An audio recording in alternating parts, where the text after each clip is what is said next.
प्रभाग क्रमांक 8 मधील नागरिकांच्या दैनंदिन नागरी समस्यांचे तात्काळ निराकरण करण्यासाठी दिवसभरात प्रभागातील विविध भागात प्रत्यक्ष भेटीत नागरिकांच्या तक्रारी जाणून घेत संबंधित विभागांशी समन्वय साधत नगरसेवक प्रवीण दर्गो पाटील यांनी विविध नागरी समस्या तात्काळ मार्गी लावल्या।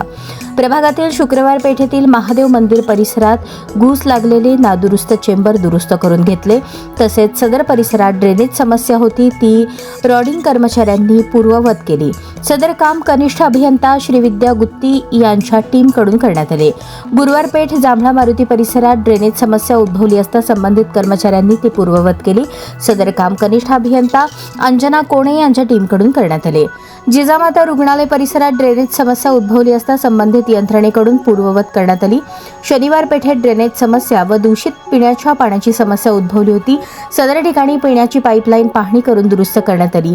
या कामी कनिष्ठ अभियंता इम्तियाज नदाफ यांनी काम पाहिले। साखरपेठ, शुक्रवार पेठ, लोकमान्य टिळक चौक, तेलंगी बादशाह पेठ आदींसह प्रभागातील विविध भागातून स्वच्छतेबाबत तक्रार प्राप्त होताच सदर ठिकाणी साफसफाई करत स्वच्छता करण्यात आली।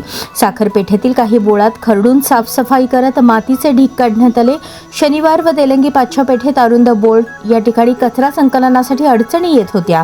सदर ठिकाणी घरोघरी कचरा संकलन करण्यासाठी संबंधित कर्मचाऱ्यांना हद्द निश्चित करून कचरा संकलनासाठी सूचना केल्या। सदर कामांसाठी आरोग्य निरीक्षक पांडुरंग कंदी, हमीद हिरोळी, सोमनाथ सिद्धगणेश, आरती कुर्ले, लखन ताकभाते आदींच्या सैनिकांकडून करण्यात आले। प्रभागातील दैनंदिन नागरी समस्या सोडवण्यासाठी नगरसेवक अमर पुदाले, प्रवीण दर्गो पाटील, नगरसेविका बबिता अनंतकुमार धुम्मा व गीता गोविंद गवई यांच्या समन्वयातून पार पडत आहे।